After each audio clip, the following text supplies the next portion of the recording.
Cass. Smooth. 22 wishes, man.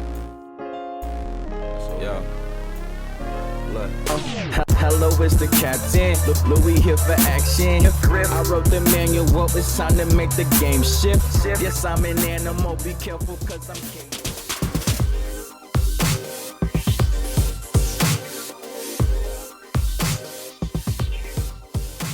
So, tell us, who is Cosmo Louie and what does he stand for? Well, Cosmo Louie is a kid from a small town in Indiana with huge aspirations to become something bigger than anyone has ever seen before from a place that I'm from.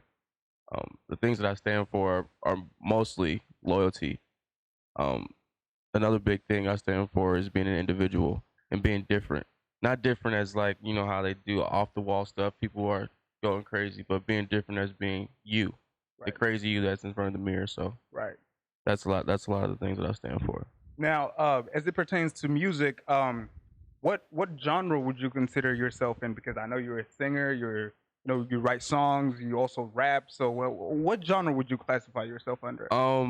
I would say that I'm making my own genre. Right. A lot of people have opened the doors like Drake and Ty Dolla $ign and August Alsina, people like that. The hip hop / R&B.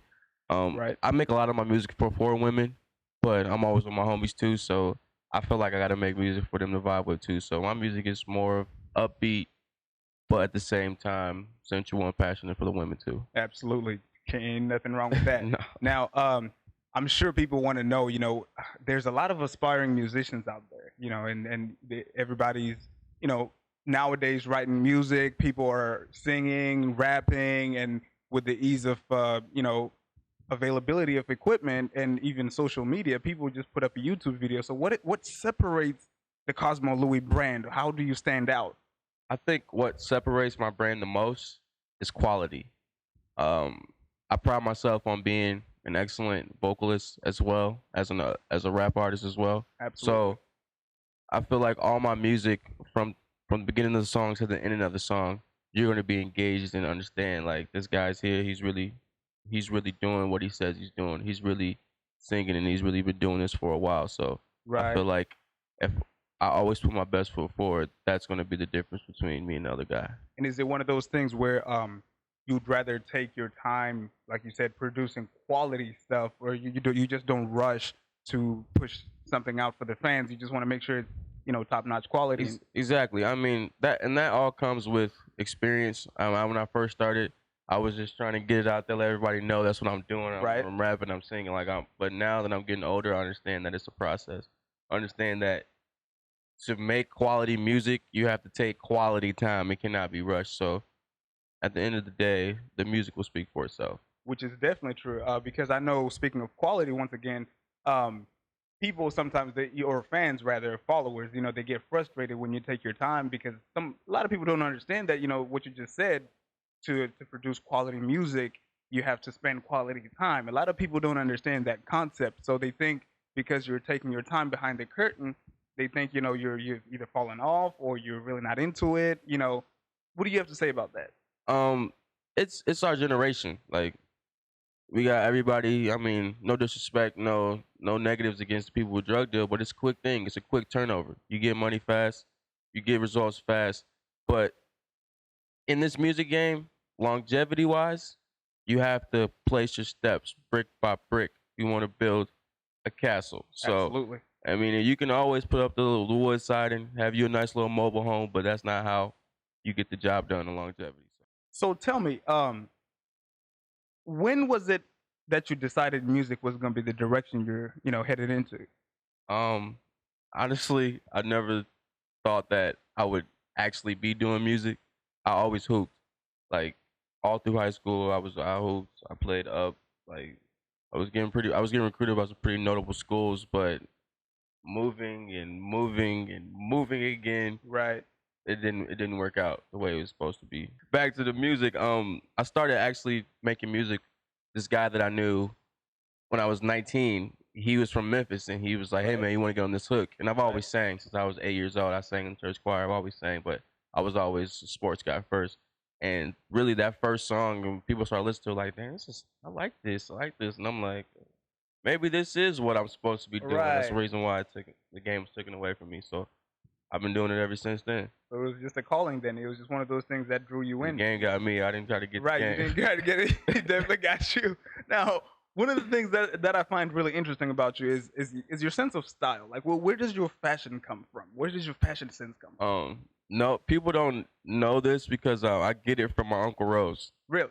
Yeah, he passed when I was 9 years old, but every time I seen him, he always had a fresh pattern shirt on, nice Right. gold chain, Right. gold watch. And this guy, he's 75, 80 years old, and he's fresh every single day like this. Right.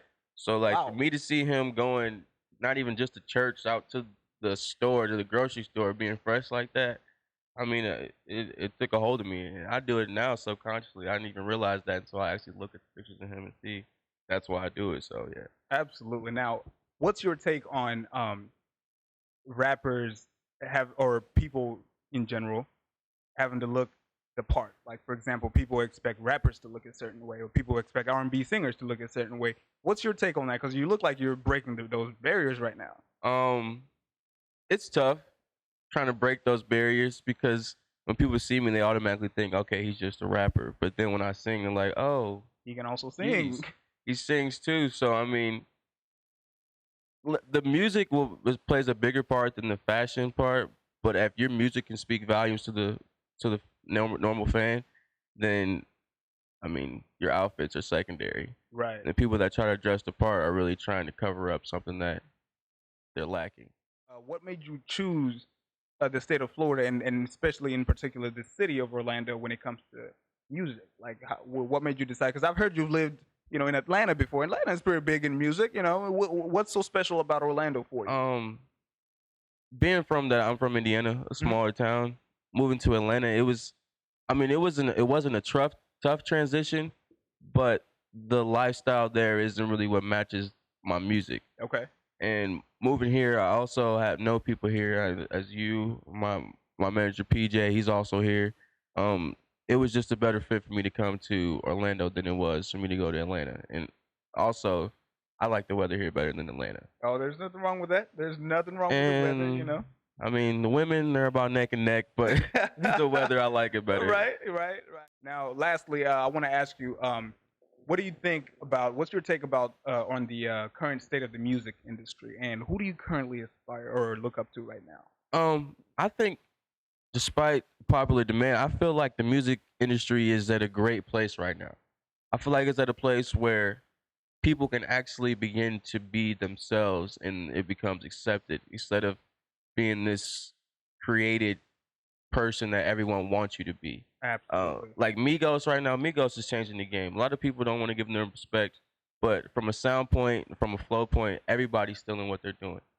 But me personally, I listen to all the way from Rich Homie Quan, Q, all the way to Dom Kennedy, Right. YG, Right. Cole, Drake most of all, Wiz. Like I listen to everybody, and I just try to not really take from them, but I just try to use them as examples of all the parts that make what makes me like them come out in my music. Right.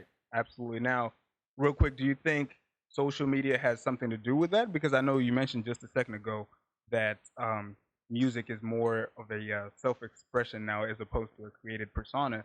Now, do you feel like social media has something to do with that? With artists, going on there, posting their, videos and what they're capable of and who they really are, as opposed to just, getting signed and then going through artist development. What's your take on record labels focusing less attention on artist development and artists coming in already established? I feel like social media has kind of lightened the hearts of the normal fan.